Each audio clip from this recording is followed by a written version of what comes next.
Good morning, everybody. Welcome to the July Diamond Valley Writers Guild. I appreciate everyone's resilience and ability to adapt. Those of you who normally attend in person, we had one oops this morning. Someone didn't see the emails and showed up at the library, but hopefully that was the only one. Fingers crossed.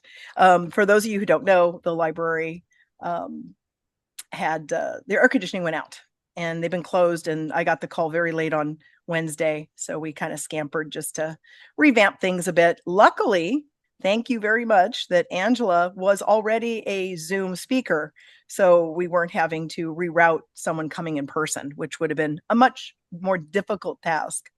Anyway, I want to remind people that when people are speaking, if you could keep your microphones muted, it helps keep the chatter down, the interruptions. Keep in mind when we have it on speaker view for the recordings that if you even make any sound, if you cough, it's going to go straight to you on the camera and be recorded. So that's why we want you to keep your mics muted until you're ready to talk or you get called on. If you have questions at all, you can either stick them in the chat and someone will say, hey, do you want to unmute and ask your own question? Or we can ask it for you if you're shy. Either way. So let's talk first about websites. Kevin? Well, haven't done a whole lot to the website. A couple of new member books out there. And the one big thing to the website is we were just in the process of trying to change everybody over to using the MailerLite service. And they went and pulled the rug out from under our feet and changed their terms so that it's only free up to 500 users, which is where we were hitting our bottleneck with our previous system anyway.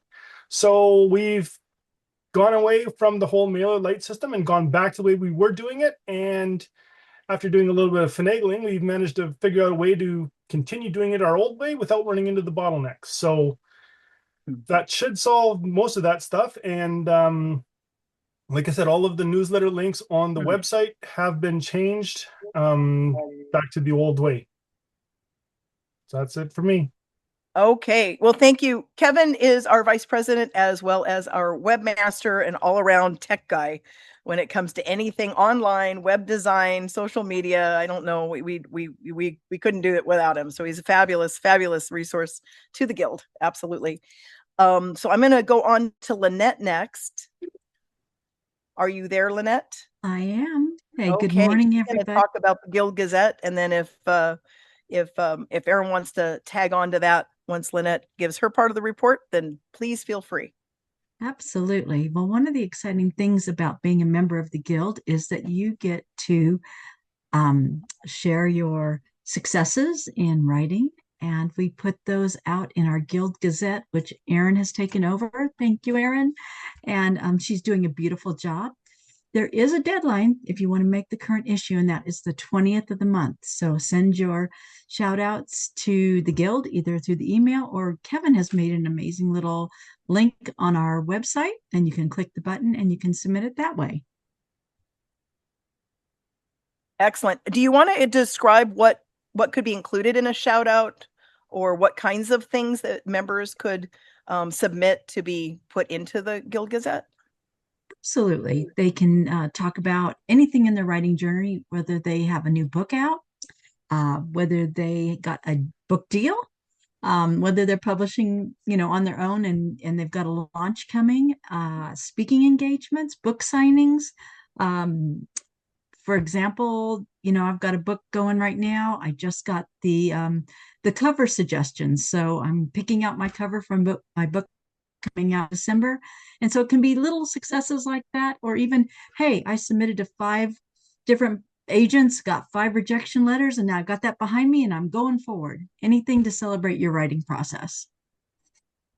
Excellent. Excellent. Aaron, do you have anything you'd like to add, things that would make your job easier? Aaron volunteered 3 months ago to put together our monthly newsletter, and it looks absolutely fabulous. We are so pleased with the work that she's doing. Do you have anything you want to add? Sure, thank you. What can streamline the process for everyone involved? If you're able to get those book releases and shout outs submitted by the 20th of the month or even earlier is preferred, if you're able to link us directly to the book where you want, say, readers to go to purchase that particular book, and also to, if possible, to keep your descriptions relatively concise. I think the challenge with the newsletter format is we have limited pieces of real estate and we have multiple blocks within it. If you're someone who is more naturally inclined to write a longer description of your work, having both options available would be wonderful. Say a longer description and a more concise description, and then we can work it into the space we have within the newsletter. Thanks, everyone. Thank you, Erin. Very much appreciate you. And she, that particular advice will serve you as author as well anyway, because sometimes you can have space if you're submitting your novel or giving a podcaster some information they're going to read. It's kind of nice to have two sizes of a little blurb regarding your book anyway. So it's not wasted effort to make it as concise as possible on your shout outs and such. Okay, member benefits, our treasurer, Jessica Bruce. Good morning, everyone. So, this is a slightly different view than I'm used to. I'm used to still a few talking heads, but now it's all little screens. So, if you are wanting to support the Guild, you like what we do, you want to see more of it, what you can do is you can become a member. We like to keep it affordable. It is only $30 per year, per cycle year of our season, basically. So, we're kind of over the hump now, which means you'd be paying $30 for half a year.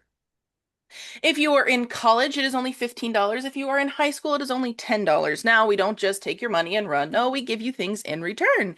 In fact, you can participate in guild publications such as our beautiful menagerie, which just imagine I'm holding it in my hand right now. Ooh, ah. If you would like to participate in more guild publications, you'd have to be a paid member through the process. You can also, I see a few on the screen. You can also be featured in shoutouts or in the Guild Gazette. You have to be a member in order to be publicized in that. You can also participate in Guild reading meetings, which are 2 a year. We have the October prose and the April poetry. I always want to say the August poetry, but no, it's April now. So the April poetry, which is where you get to give back as members and share your work to the rest of the guild and beyond. You can also run for board positions. So if you see Michelle or me or Lynette or Sophia or Kevin and you go, they're so cool, I want to be them one day. Well, you have to be a member in order to run for those positions. You also are allowed voting rights in our annual October election for said board position. And yes, if you're running, you can still vote for yourself. If you would like to join today, the best way to do that is on our website. You can join through PayPal. You can send it directly through PayPal at dvwritersguild@gmail.com. You can send it via snail mail as a check or cash to P.O. Box 1154, Hemet, California 92546. You can also, usually I say you can come see me in the back of the room and you pay me cash or a check there, but if you go there, I won't be there today. However, if you're coming to the lunch afterwards and you're thinking, wow, this is so cool, here's some money, you can hand it to me at the lunch. I will be there at Emilio's. I think that's everything that I have to cover. If you have any other questions, send me a message or not. You could just say hi. Thank you. Thank you, Jessica. Thank you so much. That is one of the hardest jobs to be the treasurer. It absolutely is one of the hardest jobs ever. So anyway, appreciate you.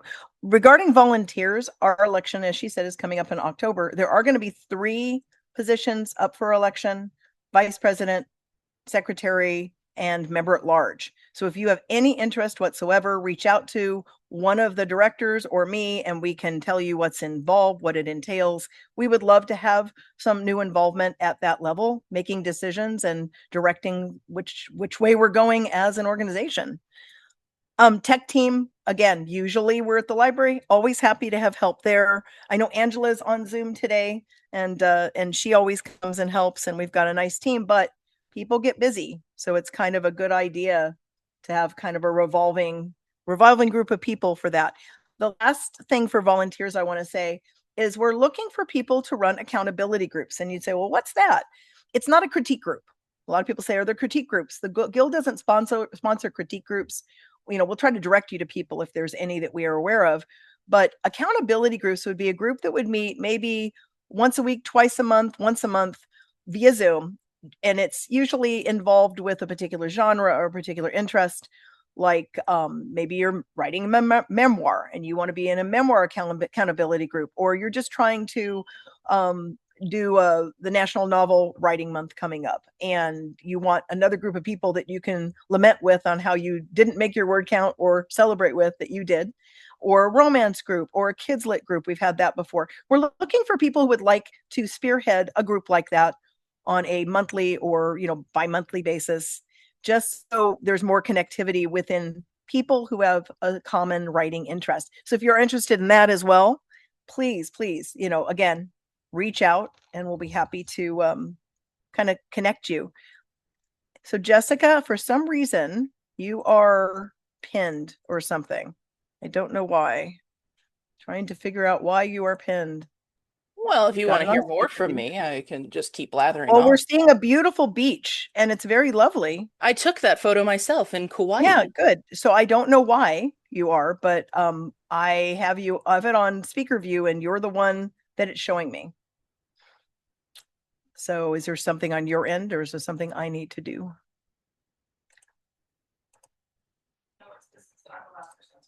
Okay, well, I'm speaking too, and it's not going to me. So, okay.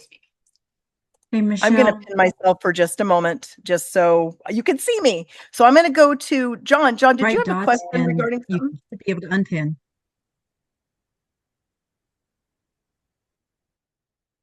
John, do you have a question that you wanted to ask? You have your hand raised. Yeah, I was trying to get it on mute there. That person goes into the video icon on the lower left of their screen and hits, you can change, background and assign the camera. But anyway, yeah, I just wanted to say kudos to the web designer. I went on the website this morning and it's pretty amazing. All the links they have set up. I'm in a couple of writing groups, and this is about the best automation electronic setup that I've seen in any of the writing groups I'm in. So kudos to the web guy, and kudos to you, Michelle, for putting this whole web thing together with the cameras and all that. It's pretty amazing. I had a question for Aaron on the shout out stuff. Do you want from the previous month, the current month, or the next month shout out stuff, or all the above? Usually we're working from the previous month or the current month, especially with the deadline being on the 20th. So some people prefer, say, if the deadline's June 20th, to include what they've accomplished in June. Or in some cases, if they know something's coming up in July, they'll provide that information as well. Okay, so like 20 June, you'd include May and part of June? Yes? Typically for 20 June would be including June and July. Sometimes it involves space. So say if someone has 2 books that recently came out, maybe we have to include one, say, in the June issue and then the next one in the July issue. Okay, cool. Thank you. Of course. Thanks, John. And thanks, Aaron. Okay, some real quick announcements. People say, well, gosh, are there other groups in the area that I can get involved with? There are 3 here in Southern California. Actually, 4th one just started up too in Los Angeles. But we have the Inland Empire California Writers Club meets on the 4th Saturday of every month in Ontario. So if you're somewhere in Southern California, you can email them. It's at the Orvit Family Community Center, but it's IE, that's in Inland Empire, IE California Writers Club at gmail.com. If you want more information, you can Google them. The Temecula Valley Writers and Illustrators meet on the 3rd Sunday. Usually it's the day after our meeting. And they are in Temecula. They've just moved. They're no longer at the City Hall offices down off of Front Street down in Old Town. They're now at the library, the Ronald H. Roberts Library in Temecula. And this month's speaker, which is tomorrow, is Catherine Otashi. She's a children's illustrator and writer, and she'll be speaking on Beyond Words and Images, Exploring Symbolism for Creative Expression. And they do not do any sort of a Zoom or hybrid. So you'd have to be there in person if you're interested. The last one, and this one just opened a second location in the last couple of months in Los Angeles, but it's the Writers Coffee House. And the Writers Coffee House is down in San Diego. It's run by Jonathan Mayberry and a few other notable authors. And it's basically a networking, brainstorming 3 hours at the Mysterious Galaxy bookstore. It's open to any writers. It is not a closed session.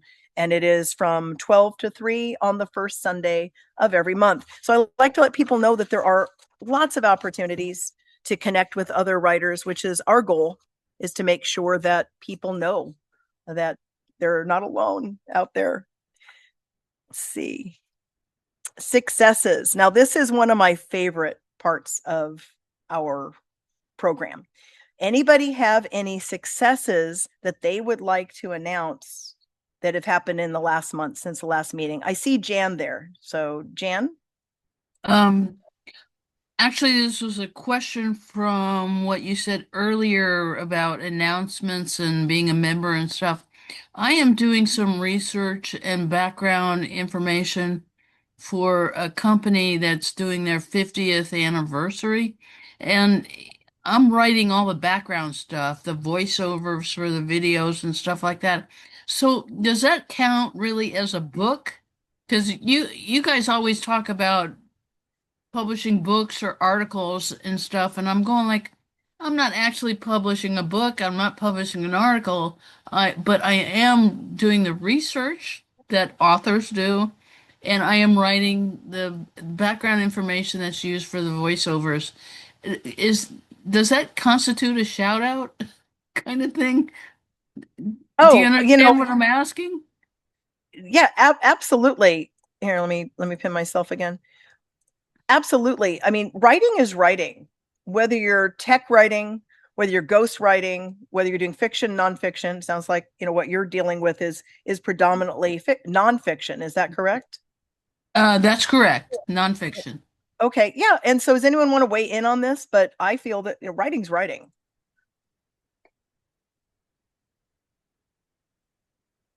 Nobody? So Jan, Okay. I hope that answers your question. Is that what you were looking for? Was just that to know you were on, that you were on the right track to be able to say, hey, I just did this project and it was published here for this particular whatever that came out. Is that what you're thinking? That's what I was thinking. It comes out in the end of October, and I can send you a video link whether or not I'm a member at that time or not, because going like $30 is a lot of money for a senior. So I'm going like, I'm just saying that this is part of the reason you get up out of bed in the morning. You have to feel important. Yeah, no, absolutely. Everyone needs that. And if, keep in mind, shout outs being in the Guild Gazette, you must be a paid member. So if you do manage to join prior to October, September 20th would be the deadline. Go to the website, submit your shout out, and Erin will work with it. If she has questions, she'll let you know. Okay. Oh, okay. All right. Thank you very much. You're welcome, Jan. John, did you have another comment or question? We just had some shout out stuff. Perfect. Go ahead. Okay. And is it okay to share screen? No, because these are short shout outs. Okay. All right. Yeah. Okay. July, I put out my big event in July was releasing my 5th in the military memoir series, Whispers of Mutiny. That book came out on July 4th, along with a couple of videos to support it. And through the month of July, I pretty much this year, every week I have 2 YouTube videos coming out, and they're all literature related. In the next month or 2, I have several videos from some lectures I've given about how to write, how to get started, and I cut it up into little vignettes. They're like anywhere from 3 to 6 minute videos with little writing tips, writing techniques, how to get started. I mean, a lot of it's like below where you guys are at, but it's always good to get some refresher stuff. And then I'll conclude my my first series, the military memoir, is going to come out on audiobook at the end of this month. So that's it. Oh, I got an agent offer, so I'm negotiating the agent, but that's after about 100 rejections. So. Well, isn't that pretty typical? 100 rejections. Congratulations. That's a big accomplishment. John is one of the members that is exceedingly prolific. He has something in the Gazette every month. So we really appreciate your support and that you do put that out there. And I think some of the things you just mentioned were in last month's Gazette. If not, I'm sure that some will be coming out in next month's Gazette. So, okay. Yeah, Wendy, does Wendy have a question? Is that or are you clapping? I think you're probably clapping. Yes, I'm just clapping. That's great. Any other announcements and successes, project starts, completions, publications, awards, nominations? Anything anyone wants to share? Okay, well, I have something. If no one else does, I actually am very excited about this. Let me pin myself. So, as you've seen, I've had I had a story come out in the Villains Club anthology back in, when did that come out? April. And it did go #1 on Amazon and stayed there for a while in the ebook category, which was kind of cool. And then they put out the hardcover last month. So that was a new release with the sprayed edges, and boy, was that was a nice collector's item. But the thing that dovetailed off of that is that I am going to be speaking at San Diego Comic-Con next Sunday. It's exciting. That's a bucket list for me. I have spoken at conferences, I've done presentations, but this is a big one for me personally. San Diego Comic-Con International is probably one of the largest ones, if not the largest one in the world, United States, and to be asked to be on a panel. And it's going to be Writing Cozy Villains at the Marriott, 10 a.m. on Sunday, next Sunday, which is the 26th, I believe. So if anyone's going to Comic-Con, look me up. I'll be there probably for most of those 4 days. And that's it. I'm pretty excited about that. Anybody else have anything? Lynette, did you have something? You have something. Don't you have covers? Covers. Come on. You got covers. Yeah, we're getting closer. We've got I got 7 mock-ups for the cover for my original fairy tale, which is coming out close to Christmas. It's going to be hardback, and I'm super excited about it. It's hopefully going to be the first in a series of 3, so being real picky, but we're getting closer, and it's really exciting. Okay, last call for shout outs. Does anyone have anything exciting they would like to share?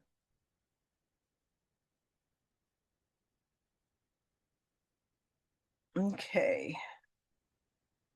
All right, well then we'll move on to a writing tip. So the problem is, the reason why I'm not coming up like everyone else does, and apparently I just read a note that even when I pin myself, it only does it for me, not for you guys. So you'll have to look at me little. But because since I am the one recording, it won't go to me as a speaker, apparently. That's what I've learned from the tech people who are far smarter than I am.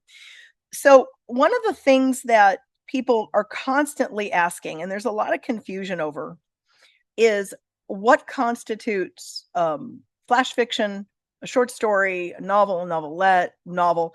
And those are questions that are very subjective. But a few years ago, I was in a short story seminar at San Diego conference, the one that no longer, it was going for like 30 years and it no longer is. And a very successful short story novelist who has over 200 short stories published, he gave a definitive response to this. And it's, to me, probably the best that I've seen. So I'm going to share that with you today. Manuscript word counts.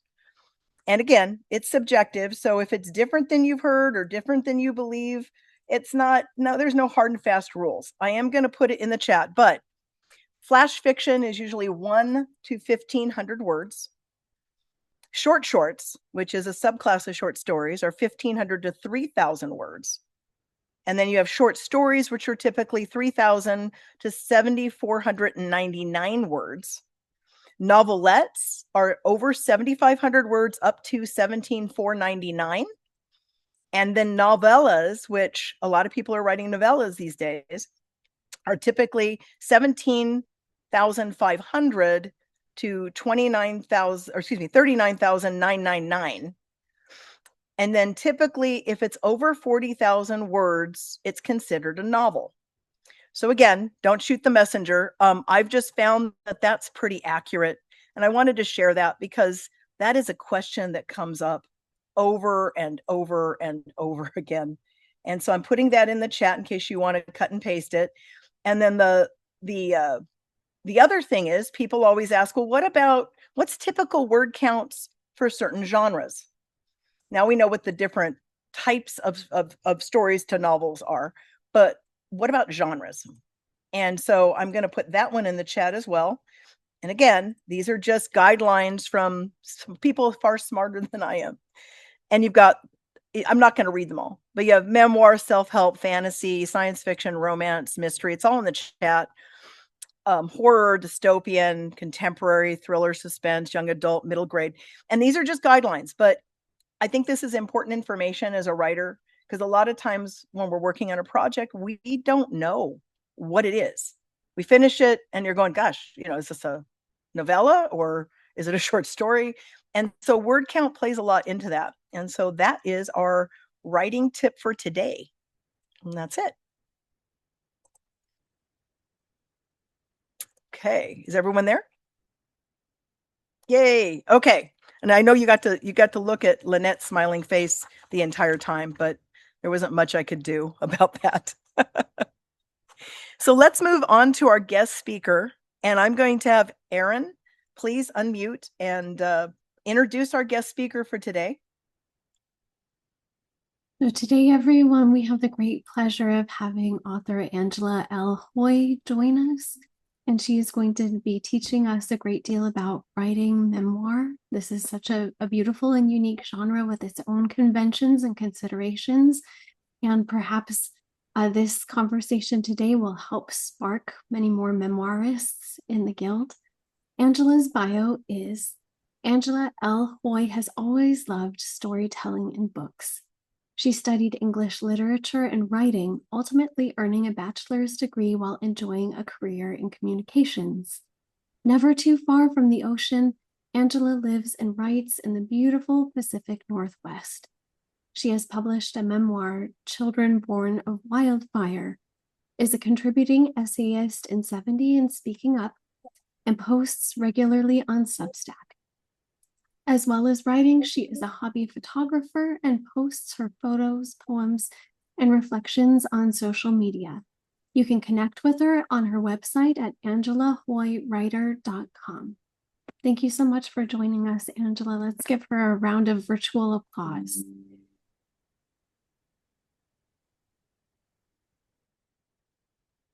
Well, thank you, Erin, and I'm just so happy to be with all of you today. And now I am going to be technical, and I'm not very good at being technical, but I'm going to share my screen. So we'll just see what happens here. And hopefully you can all now see my PowerPoint. Yes, excellent. Well, my husband and I live in lovely Western Washington, and we're currently experiencing what I like to call typical West Coast weather. So one day it's pouring with rain and it's 60 degrees, and the next day it's 85 and boiling hot. So we're just riding those waves, and I'm just going to pop right into my presentation for you. Now, I will say that I can't see any of you because I'm sharing my screen. So I'm going to pause every once in a while and let Guild members tell me who has a question in the chat or otherwise, and I'll be happy to answer all questions. I don't mind, and I'll try and pause at the end of every slide.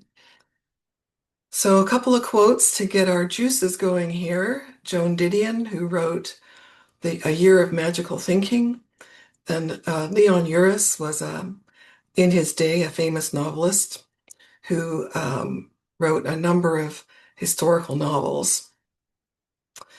So let's just start by talking about types of memoir. You can see I've got a list here. And the interesting part about types of memoir or memoir theme is that they're very, very flexible. So, for example, my memoir combines at least two of these themes, childhood and trauma and recovery. But more and more, memoirs are really breaking out into hybrid forms, and I find it very interesting indeed. There's memoir combined with self-help, with education, with history, science, poetry, you name it. There's a way to blend these all together. And I think that's one of the aspects of memoir that's so very interesting, where you can have an individual's personal history and reflections, and it's kind of woven together. Excuse me, I'm gonna have a problem with my voice today. One of the interesting examples, I'm just gonna, one of the interesting examples is Anthony Doerr. You might recognize him from All the Light We Cannot See, which was a breakout novel. He wrote a memoir about writing that book called Four Seasons in Rome, which is a lovely little memoir. So there's just all kinds of ways to write memoir.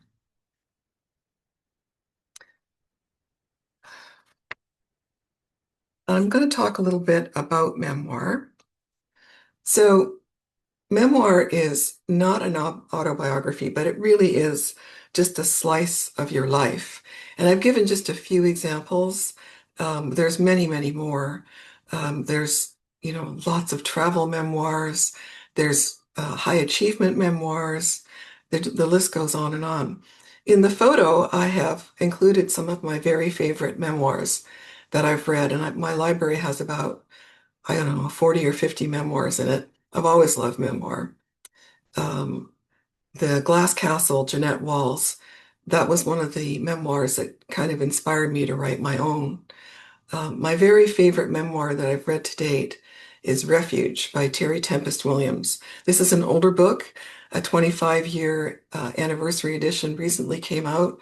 It's an absolutely lovely memoir. It's kind of mystical. It's got lots of nature woven into it. It's about the matriarchal line in her family. She just writes so beautifully. So that's one of my favorites. But one of the things I really like about memoir, having spent most of my career doing corporate writing in someone else's voice, is that you can write in your own voice. I find it very refreshing. It allows me a lot more freedom, and I absolutely enjoy it. So I don't have to worry about, well, is this pitched too much to my own tone, or is this the right tone for this executive? It's just me and however I want to sound. I'm going to touch on authenticity here, but I'm going to go into it in more detail in another slide. I just want to say that memoir needs to be authentic, but I really encourage you, if you're writing about something that's tender in your heart, to just curate what you decide to share. You do not have to share everything in your life. You probably don't want to, even about your own slice of life that you're talking about, because you've got to make it nice and tight. You've got to make sure that you don't have too much detail in there, so you keep the narrative flowing. But sometimes people are hesitant to write a memoir because they feel that they just don't want people to know some of the things that happened to them or some of the things that they did, and that's quite all right. I didn't include everything about my childhood. It was not possible. I have my memoirs in three sections: childhood, my 20s and 30s, and then my 40s. And there's a reason for that, which I'll explain in a minute. But even then, I had to be very, very thoughtful about what I included, because otherwise it would be too long. And the other hole I fell into was being overly sentimental. And my editor was very good. She talked about deleting the purple prose, and I call it killing my darlings. The thing that I was so charmed about that I put in there, she came back and said, this is a little purple. So, we want to be ourselves, but we don't want to be angry. We don't want to be overly sentimental. We don't want to be too stilted. We really want to find our own voice and our own rhythm. Um, and I'm just looking here to see. So I'll just stop here and see if there's any questions. Okay. There are none in the chat yet. Or is there anyone out there that has a question so far for Angela? Go ahead and unmute. We'll give them just a second. Sometimes it takes a minute for people to find a button.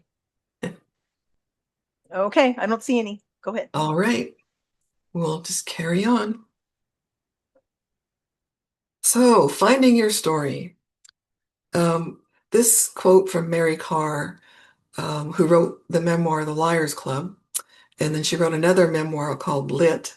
I lean heavily on her book, The Art of Memoir, because she also had a traumatic childhood. And she's just a laugh to read because she just has a unique voice. And you can see here, all the truth you can wheedle out of yourself. So going back to what I said about curating what you're going to share, if you want to share everything, then you have what's called a confessional memoir. And I would think of perhaps the book Wild by Cheryl Strayed, because she really lays it all out there on the page. But again, you don't have to, but you have to be honest with yourself about your slice of life that you're writing about. So it's very important to focus in on how you want to write your memoir and start with your theme, figure out where your theme fits. Does it fit nicely into one theme, or is it a combo? And then you have to ask yourself, what is my story? What am I trying to tell? So in my memoir, my storyline ended up being how my sister and I, when we were ages 4 and 2, were abducted away from our dad. And then we were dropped into an entirely different life full of abuse and lies. And then as adults, we decided to go on a quest to find our father.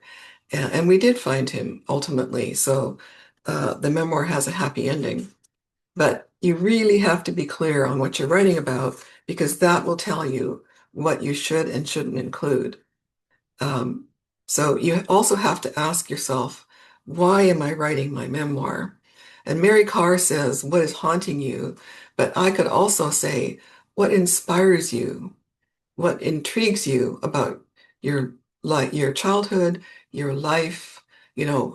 What's exceptional about your life if you're going to write that? So look for what's haunting you or what's inspiring you about your experience that you're going to write about. And I say here, look for the story under the story. So this comes with practice. So Tom Wolfe, in Telling True Stories, which is one of the books I list as a resource at the end of this deck, he talks about home invasion reporting and how we learn about what was stolen, what weapons perhaps were used, and facts. But really, he says the story is about fear, the fear of the people whose home was invaded. So, it's all good and fine to start with the details, but particularly in memoir, you've got to find the emotional underlayer to it and figure out, why is this story coming up? Why am I writing it? What am I feeling about writing this story? And that will help you a great deal if you keep asking yourself questions. Or if you have a writing coach, your coach will probably identify those areas where there's something percolating and say, what are you feeling about this? What's underneath these details? And another aspect that's very important, particularly if you're writing about your childhood, which I did in my memoir, you want to do the research and don't rely entirely on your memory. And this is true for any aspect of your life that you're writing about. Um, for example, you can go through, if you're writing about family, you can go through family photos. And this photo on this deck is a picture of my mom and my dad in the early 50s, when they were just about to get engaged. So I went through, I'm lucky I have childhood photos. I went through lots of old photos and thought about the memories that came up. But these photos were actually a discovery for me. They came to me in my adult years because unfortunately my mother destroyed most of the photos of our childhood except what she wanted to have visible. So these came from other family members, and it was kind of a revelation to really go through all of these photographs. So that's just one example. I talked to my sister. The book is about both of us, about her. We compared our memories. What did she remember? What did I remember? I interviewed my dad, who was still alive when I was writing this book. And that was a real revelation because, you know, I didn't even know what had happened to him. And really, I didn't remember much about what had happened to us because I was only 4 when we were taken from him. So I talked also to a cousin, the daughter of my uncle, who was involved in our story. Um, I researched newspaper articles for one aspect of our story. I even pulled out my report cards, which my mother had saved, and for some reason I had saved because I couldn't remember how many schools we went to. It was a lot.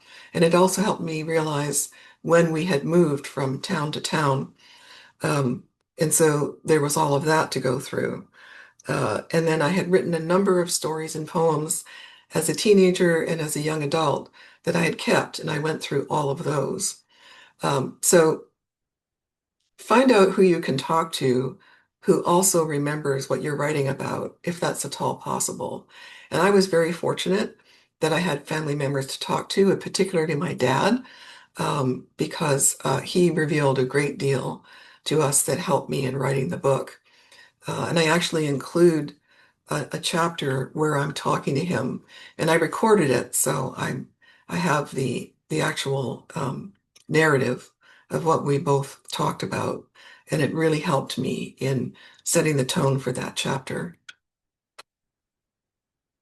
And you know, your memory is part of your legacy. That was one of the reasons that I wrote my memoir, My Whys, where I wanted to leave a legacy of truth for our family because so many lies had been um, permeated throughout the family. Um, I also wanted to write for survivors of childhood trauma to help them to understand that it is very possible to recover and to have a good life. So you know, you have to think about what your legacy is going to be with your memoir. So again, as Mary Carr says, you've got to wheedle all the truth you can out of yourself.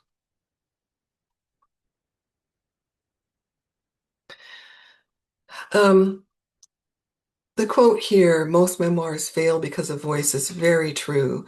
But I would also say that some memoirs fail because the authors haven't spent the time nailing down their story arc. Um, you are your book is going to rise and fall on your story arc. But in terms of connecting with your author, your audience, your voice and your authenticity is going to be crucial. So be conversational, you know, be a storyteller. Judith Barrington wrote a, a memoir, 2 memoirs, and she also wrote a book on writing memoir. And she encourages authors to just imagine that your reader is sitting in an easy chair listening to you tell your story. And, you know, you want them to be really pulled into the story. So think about that as a visual. And then you need to show your readers how you made sense of your experience. And that goes back to the story under the story. You have all the details, but what is your emotion? What was your reaction? What are your feelings about it today? Um, and then Judith Barrington says, I'm going to read you a quote from her about authenticity. She says, self-revelation without analysis or understanding becomes merely an embarrassment to both reader and writer. So she's pretty straightforward about that. You really have to dig deep to figure out what your memoir is going to be and to connect your audience to your inner self. Now, Mary says, don't write from anger, and she's qualified to say that because she had a horrendous childhood. But I'm going to tell you that if you're writing about trauma and you're digging around in all of that old history that's painful, it's going to be hard, and you are going to be exhausted. Mary Carr talks in her The Art of Memoir about writing her own memoir. And she came down with pneumonia when she was writing her memoir. Another author friend of hers went on a binge and was drunk for a week because he had to dig up a lot of old stuff. I thought, oh, it's not going to be my experience because I've done so much work. I've done the therapy, I've done the writing, I've read all the books. But sure enough, I became very exhausted and I became very ill. And in fact, so did my sister, because we were really working on the story together in terms of getting the details right. And we both became very ill during the writing of my memoir. And I'm better now, but it just shows you when you're going to dig into something that traumatized you, that you really have to take care of yourself. Now, speaking of digging deep, scenes must hold meaning, and you need to use a range of senses. And I'm going to give you an example of this that I loved from one of the resource books that you'll have in the back of the deck. So these are two doctors, both writing about their retirements from medicine. So here's doctor number one. Being a doctor is a noble profession, a beacon of light for the ill. I have felt the power of that light for over 50 years, in dark, gloomy nights of weather full of torrential rain and snow, and in the eerie silence before the sun rises. Many tough times I've had, but so gratifying. The memories will continue to fill me with fondness and awe, and will fuel the pages of my writing about this life commitment. That's doctor number one. And these are both pulled from the doctor stories. Doctor number two, it is 12 years since I walked away from my beloved workbench in the operating room. It was not done with a cheery wave of the hand. For a long time, there was a sense of dislocation, as if I was standing on the bank of a stream, and it was the bank that was flowing while the stream stood still. Surgery was my native land. The writer who cuts himself off from his native land does so at great risk. The subject of so much of my writing has been my work as a doctor. Would I be punished for sending myself into exile, having nothing left to say? I needn't have worried. There was always the sharp and aching tooth of memory. So you can think about both of those narratives and which one draws you in more. For me, it was doctor number two, the sharp and aching tooth of memory. I just love that memoir, that metaphor. Okay. So we're going to go to types of memoir structure, and I'll just stop for a moment and see if there's anything in the chat. There's no questions in the chat. Does anyone have a question for Angela if they'd like to ask at this juncture? Or even a corroboration of experience comment. Okay. Everyone's very, very quiet They today. are. Okay, let's move on. So, structure. Your memoir can slot into one or more of these structures. So, the linear is pretty straightforward. The frame is linear, but it has flashbacks you'll suddenly move back in time. This can be challenging to do, but it can really bring some impact to a memoir. Thematic or topical, um, it moves through time and distance, and it's kind of deeply rooted in one theme. Braided weaves together two or more different timelines. You know, I did a little bit of this in my memoir, but I was very afraid because when you're weaving two or more different timelines, it's very easy to lose your audience. You know the story, you lived it. So you have to be quite careful about this, but it can be, again, really powerful. Hybrid, this is a form that's emerging more and more these days. It mixes together uh, narrative letters, poems, lists, articles. Um, it can also weave in other genres. You know, it can have speculative fiction saying, you know, if only my mother had done this, or I love to think about my dad doing such. I don't have any background of him doing it, but this is what I imagine him doing, those kinds of things. And epistolary. So, very interesting. One of the examples that I really love of epistolary is 84 Charing Cross Road by Helen Hanff. There's been plays done of this. It's simply 20 years of correspondence between a woman in America and a rare bookstore in England. And it's just lovely. Um, but you have to have, you know, a lot of letters or texts or emails to make this work. Otherwise, you're going to have to tie it together with other types of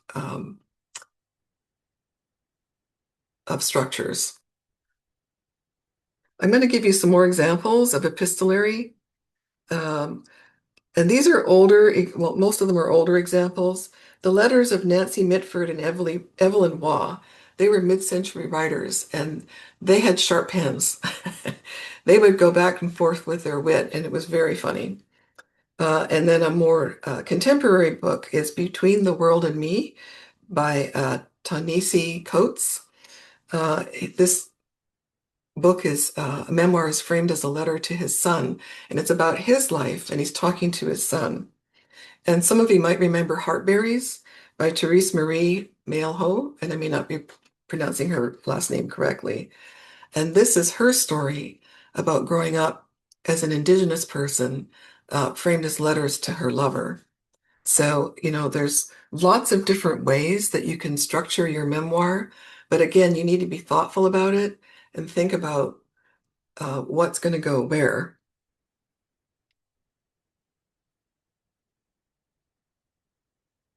So just kind of flowing right into the next thought on structure.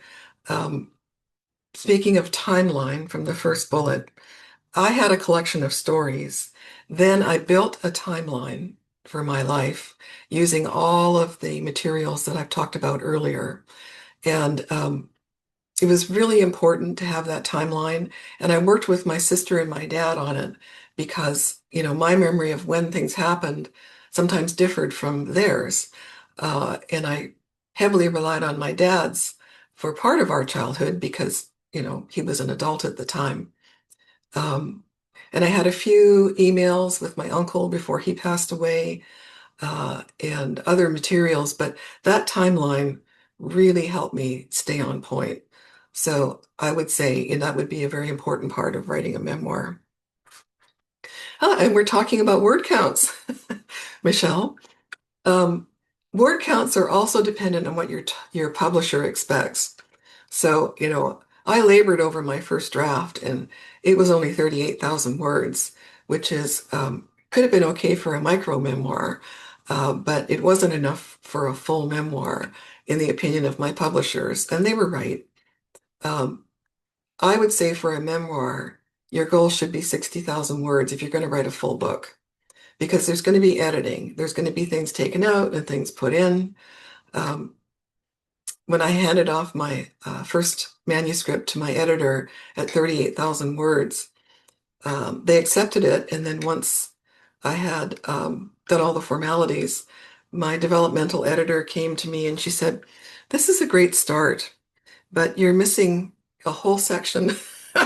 So then I had to write another 10 or 12 chapters, which is the middle of my memoir. It's my 20s and 30s. So in my story, it was important to touch on certain aspects of most of my life. So it became challenging to know what to put in and what to leave out. But my developmental editor was very good. And she was so polite. She said, "This is a great start." But she essentially asked me to write another, 25,000 words. Um, We so, do have a comment in the chat. Bella, okay. would you like to unmute and tell everybody what your thoughts were regarding the divided mind? Oh, yes. Hi. Yeah, so I'm reading the book The Divided Mind. It's basically talking about like physical symptoms, pain, and understanding trauma and the effect, like the protection, basically how the mind protects from feeling the intensity of emotions and will utilize physical symptoms in order to distract from really experiencing the intensity of emotional experiences. And so when hearing about how somebody, what is it, experienced pneumonia when they were in the midst of writing their memoir or fatigue, and so forth. It was just interesting to hear that as I'm reading this book. So I appreciate you sharing. Yes, there's a lot of research, medical research ongoing about childhood trauma in particular. Um, there's something called adverse childhood experiences, and there was a landmark study done that with like, I don't know, 20,000 people that determined that people who experienced childhood trauma, particularly abuse, were much more likely to have a number of different illnesses as adults. And as someone who did a lot of therapy, what happens to you, at least what happened to me as a child experiencing abuse, is that, I kind of cut my mind off from my body and pretended I Hmm. wasn't there. And so when you're an adult, you have to reconnect yourself. And it can be very difficult. And letting those emotions out can make you quite ill. Um, and there's also interesting study going on right now about generational trauma.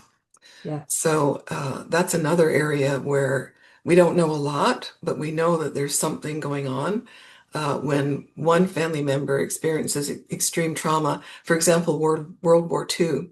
Hmm. And then the next generations might experience anxiety and not really know why because they had a pretty good life. So anyway, I'm not an expert, but I do think that it's really important for memoirists writing about trauma to take care of themselves, to get counseling, to have excellent support, and to stop when they need to. I didn't write this book in, a few weeks. It took me years to write it. Parts of it were very difficult. Um, and so I just would put it down. And after I finished writing it, I put it down for a whole year, didn't do anything with it Wow. because I just needed a break. So it's important. I think what I'm saying is if you're writing about trauma, it's important to be kind to yourself. And whatever it is that you're experiencing emotionally, it's just important to acknowledge it and to stop and sit back and ask yourself some questions and see, how you're feeling about continuing. I was determined, and so I just kept picking it back up again. But it did take me a long time. Well, thank you for that. Yeah. Um, so, pantsers, plotters, and plantsers. I'm sure most of you as writers have heard of pantsers and plotters. Pantsers are people who write, they basically fly by the seat of their pants. They don't really have a plan. They're just kind of writing what comes up.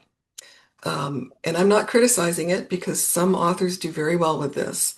Plotters are people who have their timeline, they have all their characters, they have their theme, They've got everything, and they've probably got it on a whiteboard, or they've got it in a on their computer.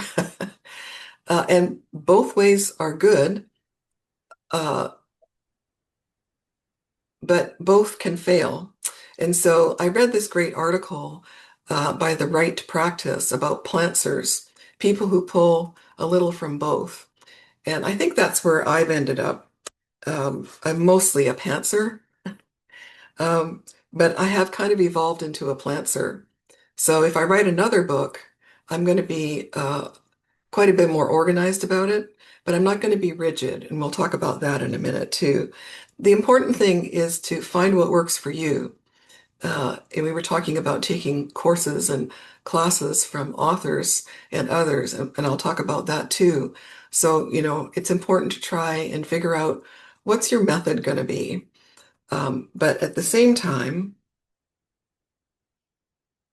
I'm just trying to get this deck to advance here.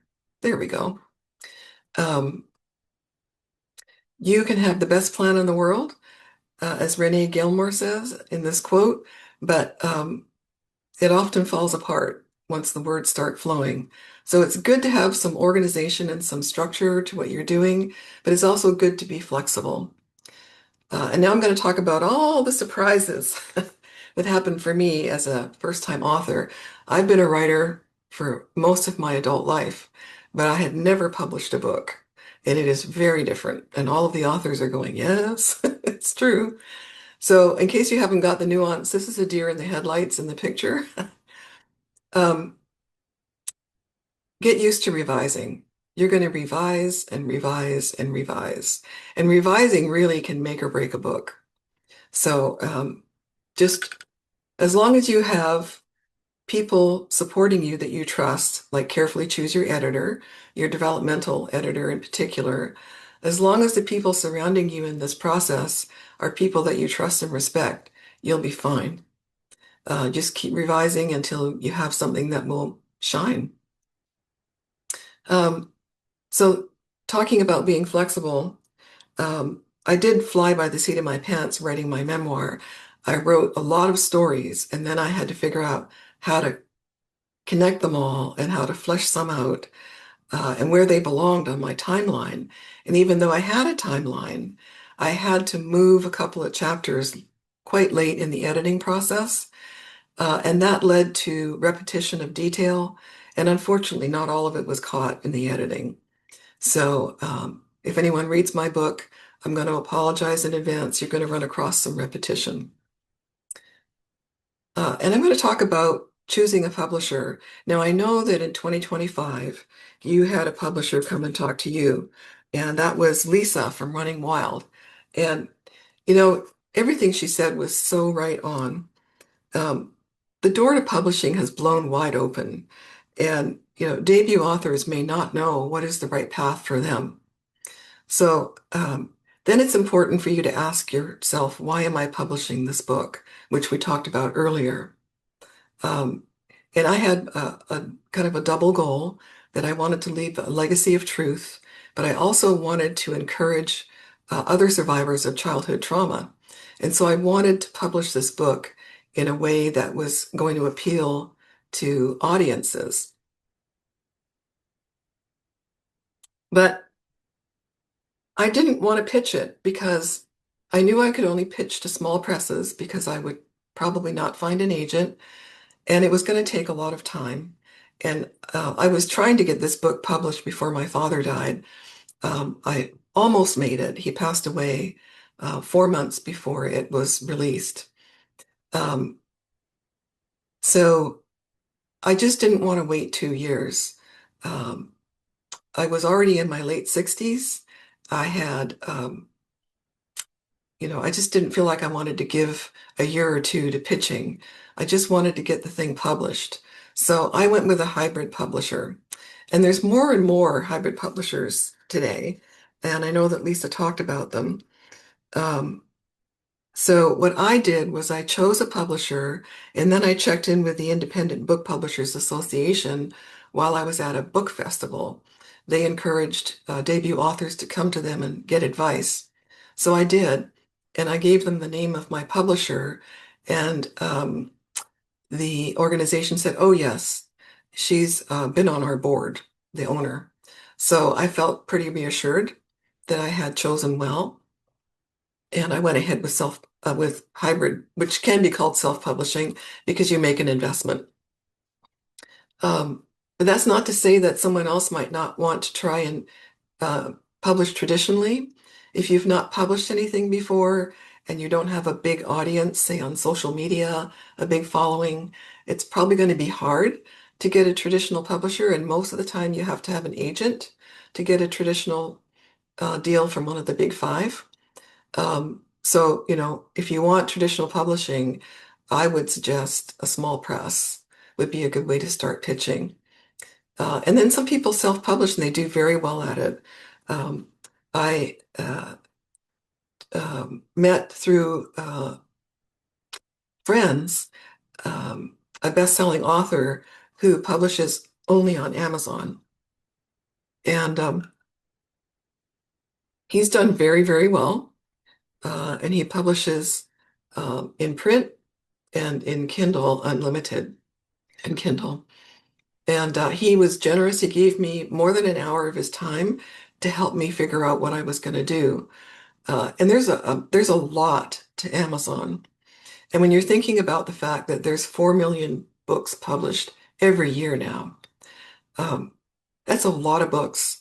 And Amazon has like between 60 and 70% of the publishing pie. That's where most of the books are. So you kind of have to understand Amazon. It's huge, and I have a lot of reach because my book is available on Amazon in quite a few countries. But it's, millions of other books are also available on Amazon.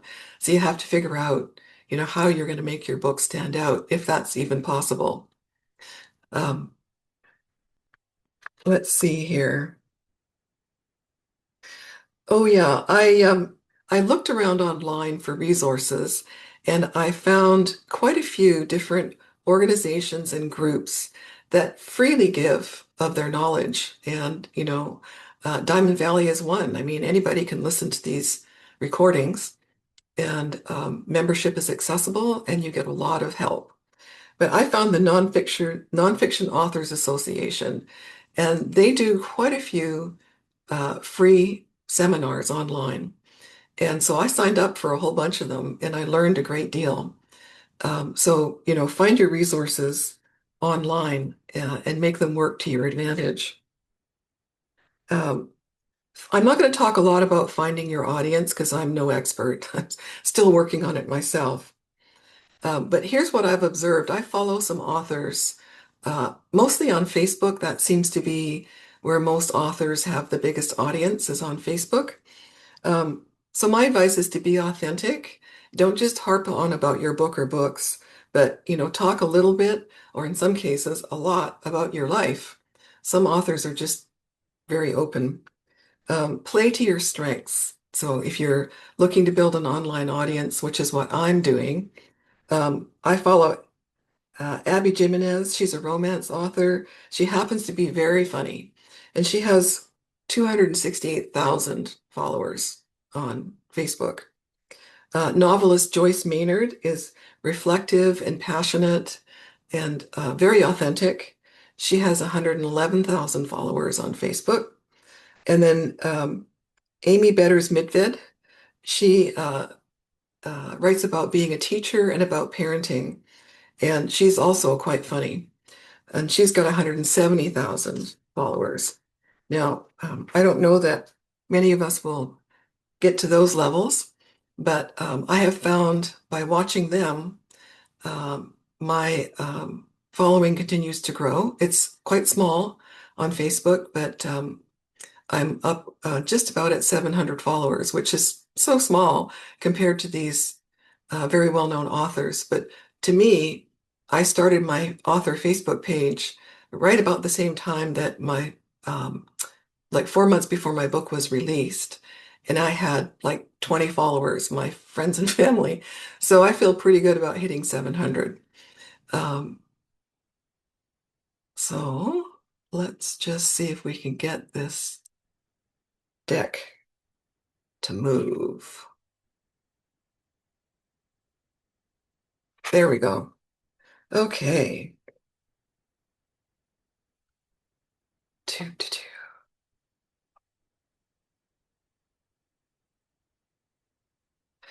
So if you want to write a memoir, first of all, it's never too late. I plugged away at my BA for many years. I went to 4 different schools at 4 different points in my life. And I finally earned my bachelor's at age 64. I studied English literature and writing. And I'll just tell you a little story. I was 5 classes away from graduating from my university, which was Merrillhurst in Portland, Oregon, and the university closed. And I could not get 5 classes done in the window that they offered. So I was left to try and find a school that would allow me to finish my 5 classes and get my degree. And keep in mind, I'd been working on this since my 30s. It's quite traumatic. But in any event, I found Prescott College in Arizona, and they were really, really mad about what Merrillhurst had done, the process that they used to close the school down. And so they were trying to adopt as many of us um, orphans as possible. And they let me come on board completely online.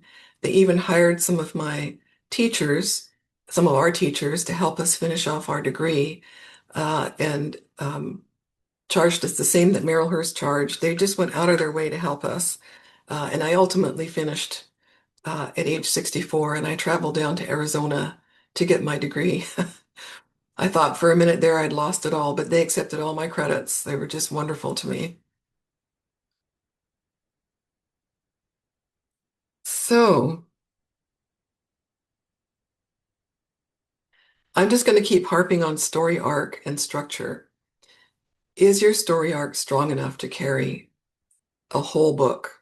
It might be enough for a short story or even a micro memoir, but if you want to write a book, you really have to test out your story arc, and you really have to know what your structure is. You know, don't discount this evaluation. For me, stories, and whenever I had free writing time, particularly when I was in a class, creative writing class, they would give us a free writing half an hour. Stories about my childhood just kept popping up. And initially I had planned to write a humorous book because my family was exceptionally eccentric. Um, but as I started writing these stories and as um, people started asking me about them, I realized that there was an understory to this. There was a story below the story.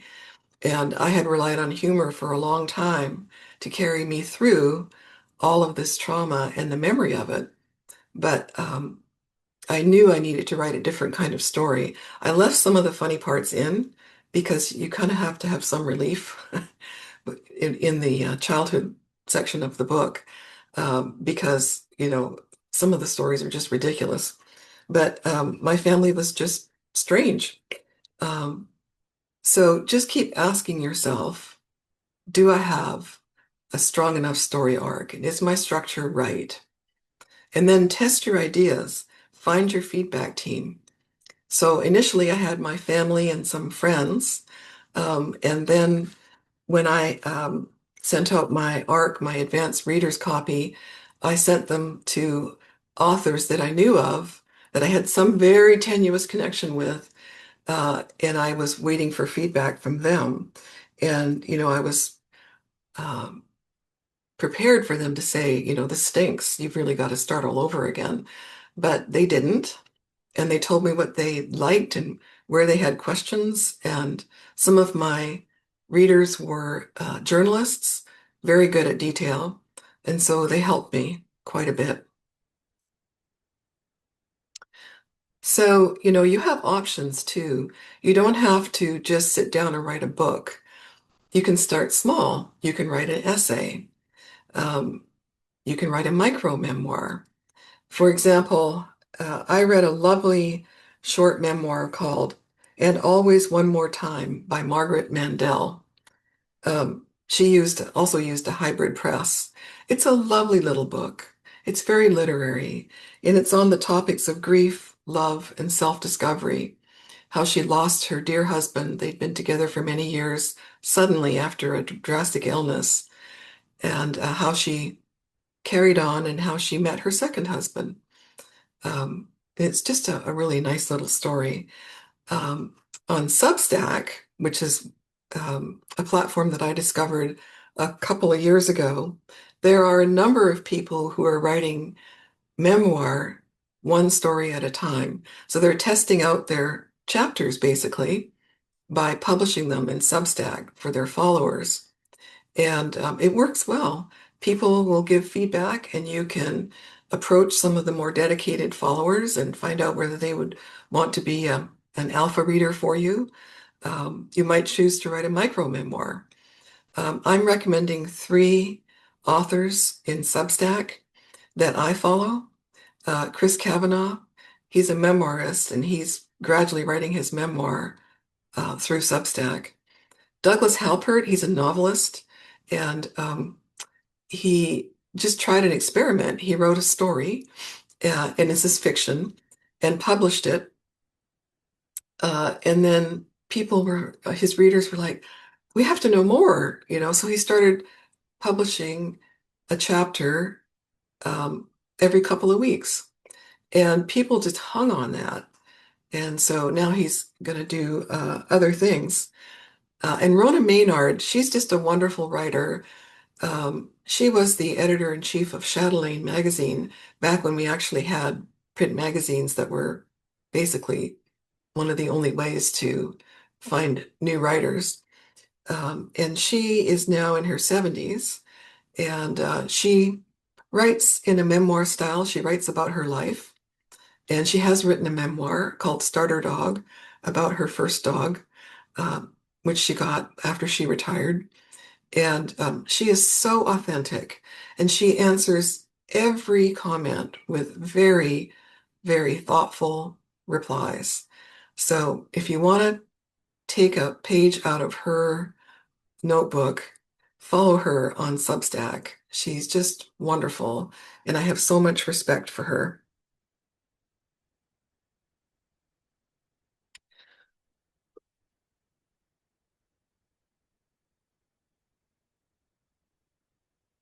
So here I have some advice for debut memoirists. First of all, read plenty of memoirs. Try and find some that are in your theme, but read across memoir. Like, don't just read one kind, read them all. I've learned plenty from reading memoirs. Take a class or a workshop or a writing retreat. I used my last few classes at university to work on my stories that became my memoir. I also did writing retreats after I had my degree. I went on online writing retreats because this was in 2021, 22 when we were all meeting virtually, and got some really good inspiration from those. Join a memoir writing group. There are plenty online. Facebook has We Love Memoirs. Now, that is not a memoir writing group. There is a memoir writers group on Facebook. I try to choose ones that aren't enormous. Some of them get so unwieldy. They have 100,000 members. I prefer groups that have under 10,000. And there's women's writers, women's books is another one. And all of these are free to join online. And as I mentioned before, I follow memoirists and writers that I respect online, and I see how they do it. And then choose your how-to memoir books, instructors, mentors, however you want to keep absorbing how to be a memoirist. I read quite a number of how-to memoir books, and the best ones are also listed in the resource page on this deck. And read them thoughtfully and believe them, because I didn't believe everything they said, and then I found out it was absolutely true.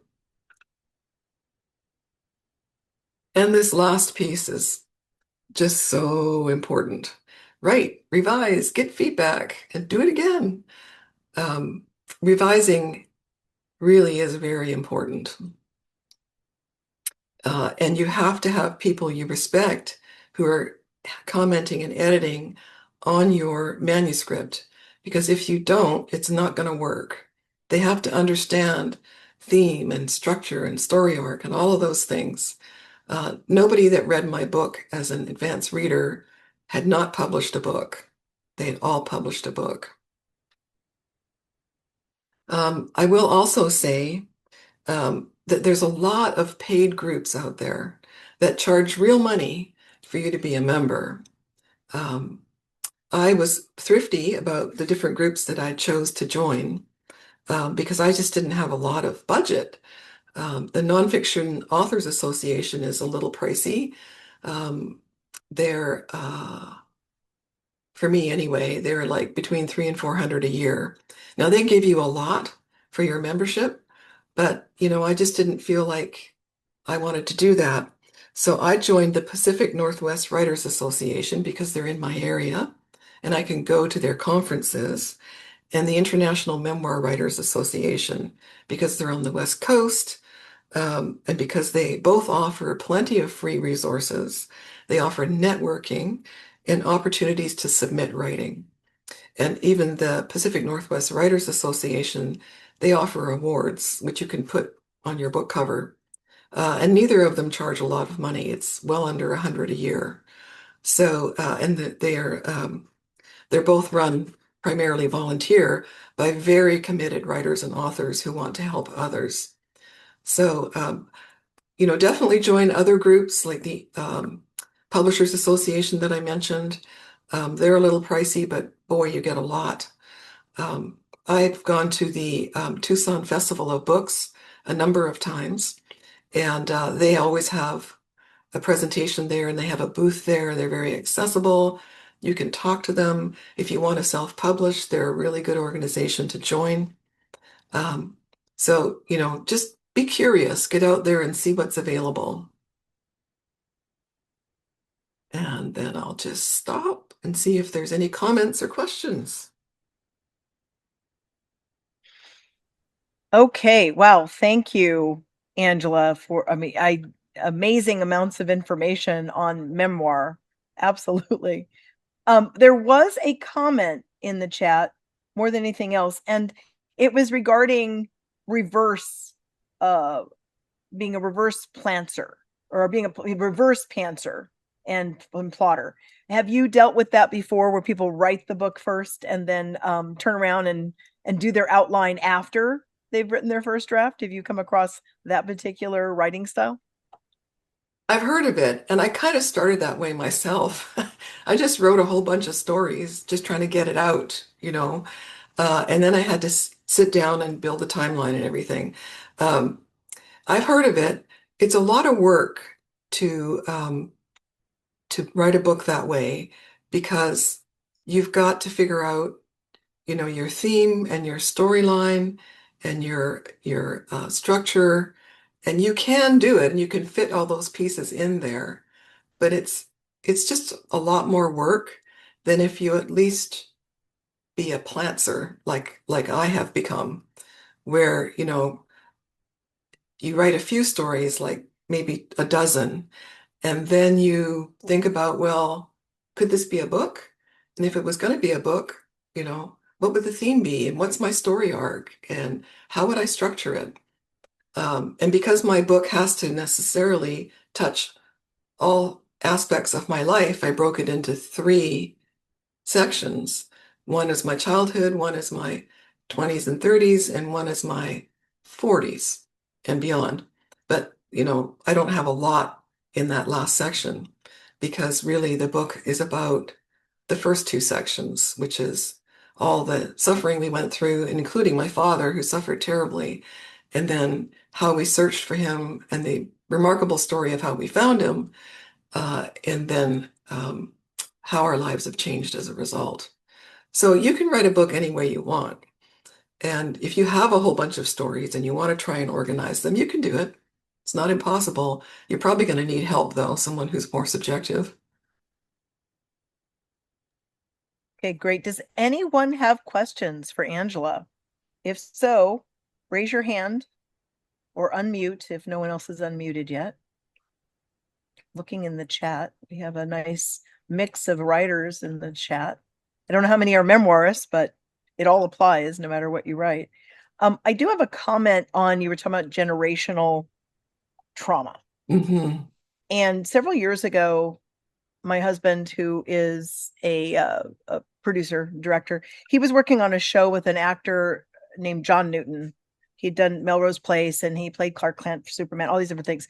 And he actually, I'm going to put it in the chat, he actually does what is called ancestral clearing. Really nice guy, knows his stuff, and has come in himself from generational trauma. And so this is a website. I just put it in there in case for memoirs in particular. It might be useful, or maybe even for you, Angela. But yeah, he does ancestral clearing and has done a lot of work in that regard. But he's an author as well, but a former actor. He doesn't act anymore. But anyway, I put that in there. Again, it's John Newton, if anyone's interested in that. Talking about memoir in that micro memoir, how would you describe or define a micro memoir? What's the size on that? What would be expected? Well, I looked it up, and one source said it's anything up to 40,000 words. Margaret Mandel's book that I mentioned, and Always Once Again, her book is about 170 pages. That's the narrative part of the book, and it's a small book. So, I mean, I think you could probably do it in anywhere from 20 to 40,000 words. Anthony Doerr's book that I mentioned, Four Seasons in Rome, it's not a full-size memoir. I don't know if you can, there we go. It's just a skinny little book, but it's so beautifully written, and it's about how he won a fellowship when he was a young writer. Anonymously, someone anonymously put him forward for this 1-year fellowship in Rome. And he lived in Idaho. And he had no idea what to expect, but it was a full year where he got paid to write. So he picked up his family and packed up for a year, his wife and 2 baby twin boys. I think they were like 6 months old when they went to Rome. And they had accommodations provided as part of this fellowship. And this book is just so beautiful. And he talks about trying to write the novel, which is what he went there for, and what a struggle it was. But he talks mostly about experiencing Rome. And I read this before I went to Rome, and much of what he says, I felt the same way when I went there. But it's a beautiful little book. I do recommend it if you like Anthony Doerr. So it can really be whatever you want. I mean, there's a publication on Substack called Tiny Memoir, and they restrict you to 150 words. Oh, I see Bella has her hand up. Okay, Yes. Bella, go ahead and unmute. I would just a question. Do you have any intentions to writing like a memoir on writing your memoir? Um, I heard you had said that, you had the interest of writing your memoir in your 30s and then published it, in your 70s. And I think that would be fascinating to hear your process in those, I think, 40 years, in that 40-year process of how you kept yourself focused on that to where it came to life. So yeah, have you ever considered writing your memoir on your memoir process? Not until this minute. I really Okay. haven't thought about that, but it's a great idea. I've actually been tossing around an idea for a novel, Mm, um, just to give myself a break. yeah, But that's really interesting. Thank you for suggesting that, Bella. yeah. You're welcome. I'd be interested in reading that. Ah, The memoirist memoir. Um, So speaking of that, I'm gonna do a merciless little plug for the Guild real quick.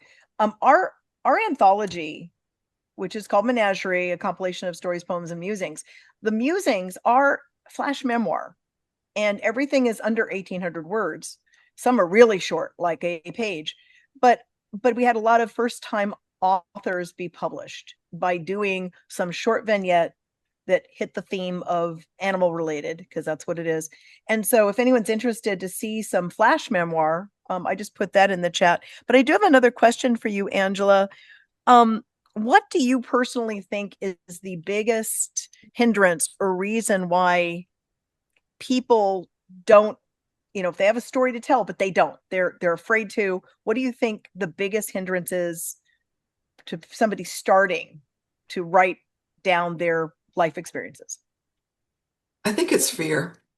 Fear of not being good enough, not getting it right, um, fear of you know, people not appreciating what your labor of love. Um, that's what I see. And that's why I had that quote from Kim Blank. Don't sit around and think about it, sit around and write about it. The more you write, the more it will flow. Um, and then, the other issue is that life gets in the way when we're trying to write, and we'll put something aside, we'll put our project aside.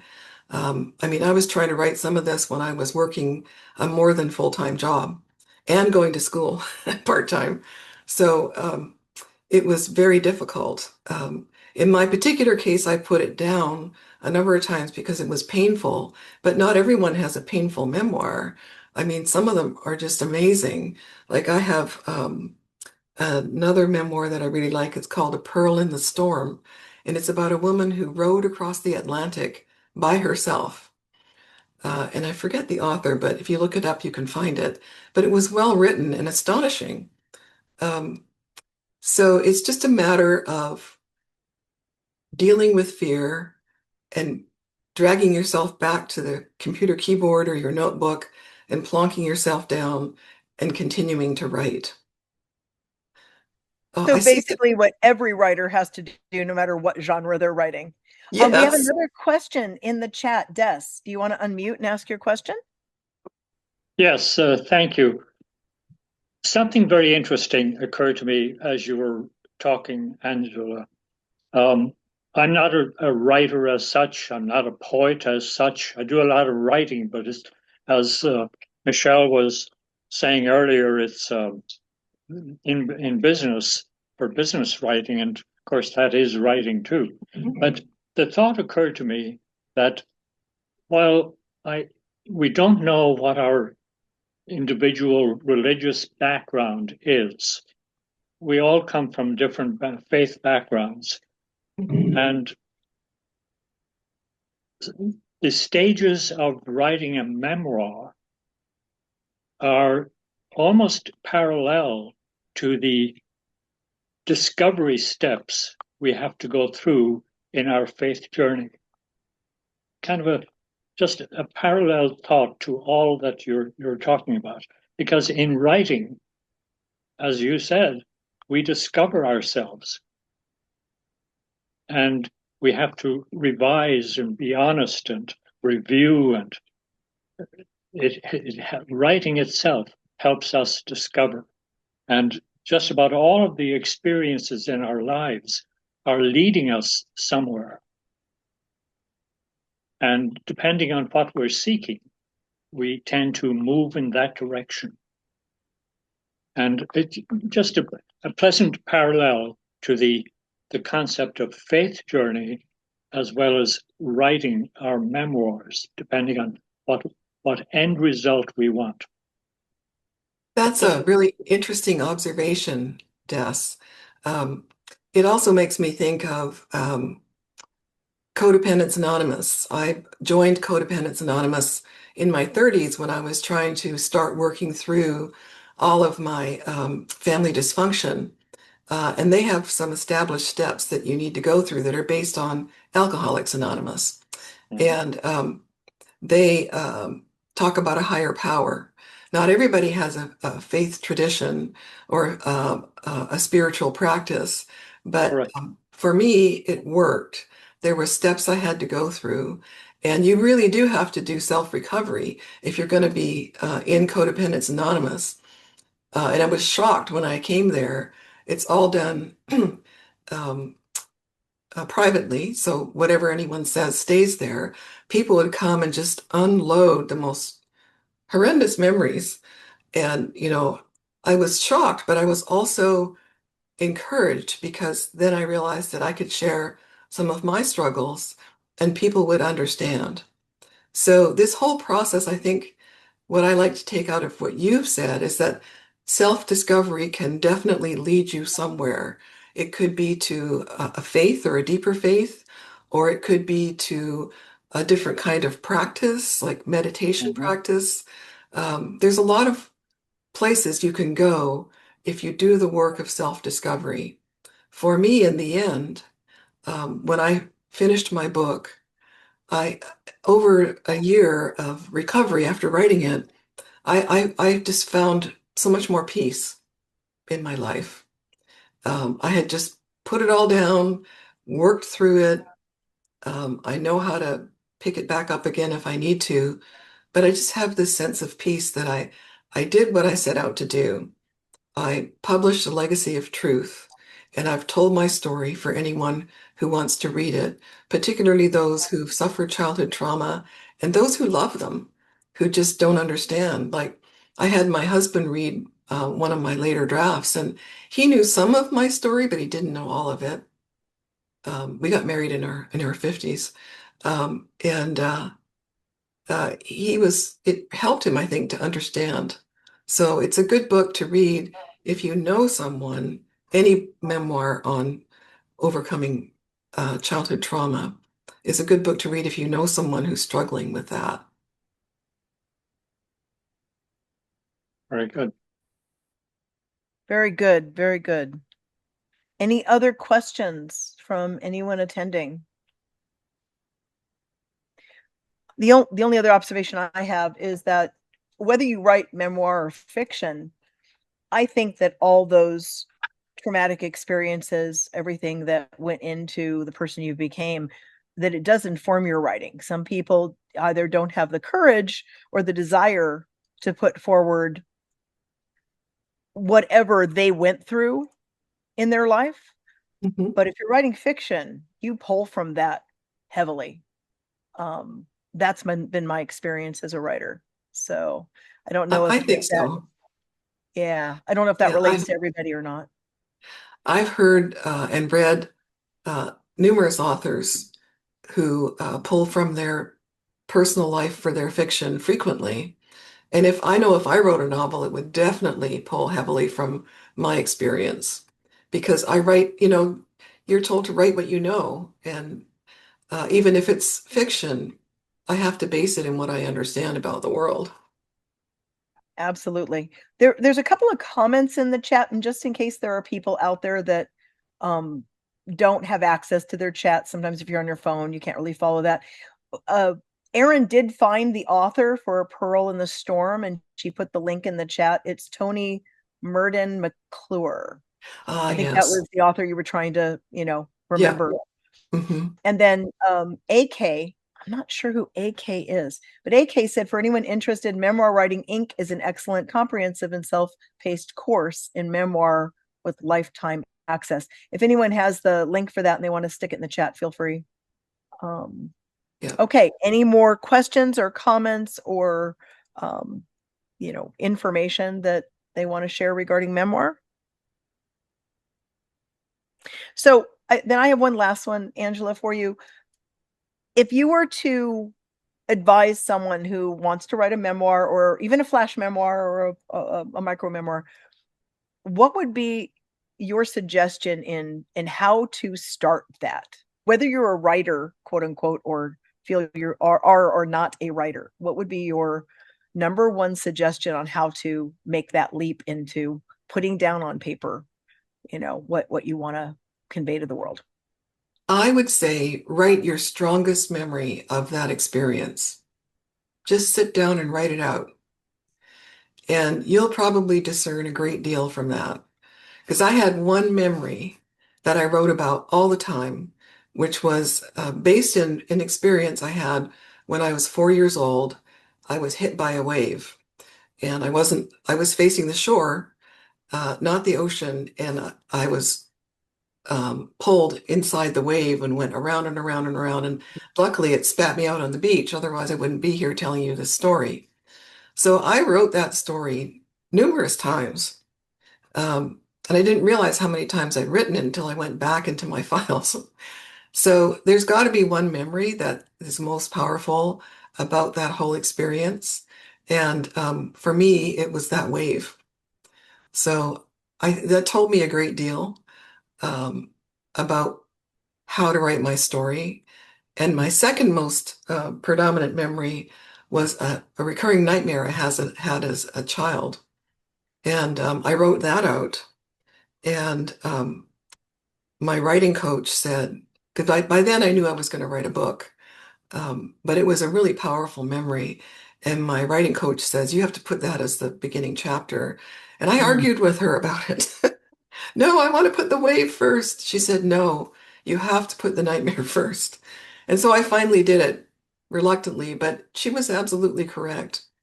So I was able to end the book tying back to that nightmare. So write your most powerful memory and just see what happens from there. That's really good advice. Really good advice. Okay, I think you have another slide or two, don't you? I just left it on resources. Here, these podcasts, Dani Shapiro, I really love her podcast, Family Secrets, because of my own past. She has put this on hiatus, but I would sign up for it because I think she'll start it again. She's gone through some really bad health challenges, and so her podcast is not as regular as it was, but listen to the past recordings if you're going to write about family trauma. Ronit Plank is very well respected by memoirists. And then for Love of Memoir and Making Memoir Magic, what I like to listen to these shows for is to listen to the memoirists that they interview, talk about, process or, their story or, for Love of Memoir, had a gentleman on recently who self-published his memoir about uh, climbing in Tibet way back in the day when it wasn't crowded. And he's woven that together with another story. It sounds really interesting. And he's barely on Amazon. But, listening to his story, I was wanting to know more. So, if you go to these podcasts, you can find a lot of interesting books to read too. Now, over here in the books, I really like Writing True. Buy this book. These are all old books. None of these are new. But Writing True has a whole section with examples of writing, including memoir. But the examples are so good. Just buy it to read them. It will be inspiring. Um, and then the book by Louise DeSalvo, Writing as a Way of Healing, is I have a number of books like this because, again, I was writing about trauma and I found it to be very helpful. She's very, very good writer and very perceptive. Judith Barrington lives in Oregon, in the Portland area, and she's published a number of books, including writing the memoir. And she has a very interesting story, the way she grew up.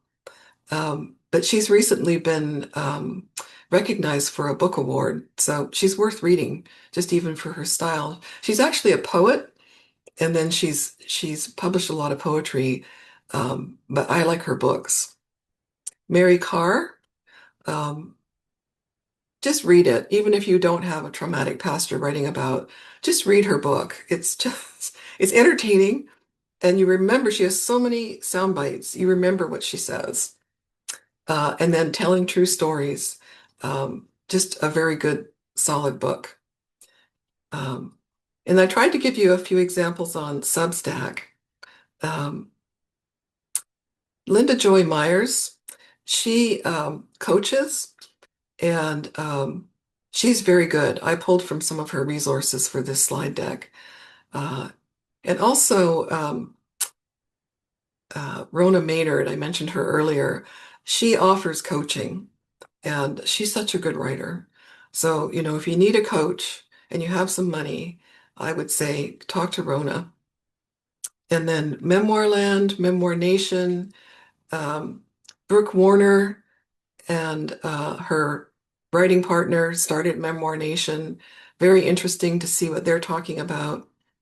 Memoirs of a Renaissance Man and The Memoirist. That is a magazine. I was very privileged to have one of my stories published there. It's very interesting. There's every kind of memoir essay that you could possibly imagine published in here. She publishes without fear or favor. So you'll find your own resources as you look into this, and some have been mentioned and are probably in the chat, but there's just a great deal that's out there. And then just the last one is me. And where can we buy your books? If you go to angelahoywriter.com, you can find the link to Children Born of Wildfire, and you'll also find 17 and Speaking Up, which is an anthology of essays. I've got one essay in there. But if you go to my website, on page 1, you'll find my book. And 17 Speaking Up, there's a link further in my website, but you can find it on Amazon. My book is available almost everywhere online. Excellent. Thank you so much. What a wonderful presentation. Absolutely fabulous. Learned a lot about memoir today. And really there's a lot more to say, but I just wanted to give enough for people to have a kickstart to get them rolling. And there's plenty more that could be said about scene and detail and all that, but it's overwhelming, so I just gave you what I thought were the basics. Well, I think you did an amazing job covering all that. Go ahead and minimize your screen, or turn off the share. There we go. Now we can see everybody again. And a couple of last minute things before we let everyone go. Just a reminder, there's never a cost to participate in the guild, but we always do appreciate if you join. It's only $30 a year, and that information is on our website if you're interested. Also, that way you get those other benefits. Next month, our speaker is Jennifer Thompson, and she's going to be speaking on branding and your author branding and your book marketing roadmap. And she is the owner of, I think it's Monkey See. I think that's the name of her company. I don't have it written down right here. But Monkey See Media. There it is. She's a co-founder of Monkey See Media, and they've been around a long time. She'll be in person at the library. By then they should have the air conditioning fixed.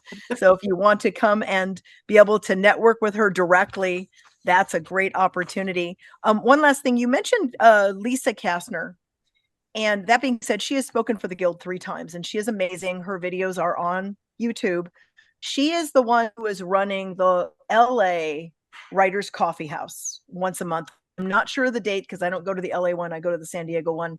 But if anyone wants to email the Guild, if you're in the LA area or want to travel to the LA area, I will make sure that you find out that information. She knows her stuff. She is amazing. And was like a Forbes top 10 women of the year back in 2020 in up and coming in publishing, etc. So great resource, a big friend of the Guild, and supports us every chance that she gets. That's about it. Thank you all for attending. Angela, again, a round of applause for Angela. She's been amazing. And we will see you all next month. Oh, if you're local, we're going to be going to Emilio's noon. We have a reservation for our networking luncheon. Thanks. Great job.